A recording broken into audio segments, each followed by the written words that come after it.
အခါမိုက်ဆုံးခါဒီတစ်ခါနန်းစားလေးတွေကိုနည်းနည်းလာပြီးတော့ညဝေပေးပါမယ်ရှင်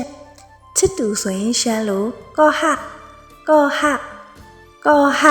ရီးစားကြတော့ကျချစ်လို့ခေါ်ခြင်းဟလို့ခေါ်လို့ရတယ်ဟကိုကြိုက်တယ်လို့ခေါ်လို့ရတယ်နော်အဲ့ဒါမှ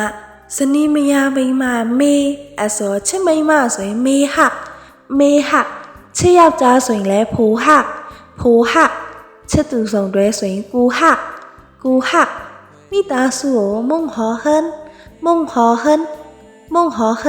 မယားကြီးဆိုရင်မေးလုံး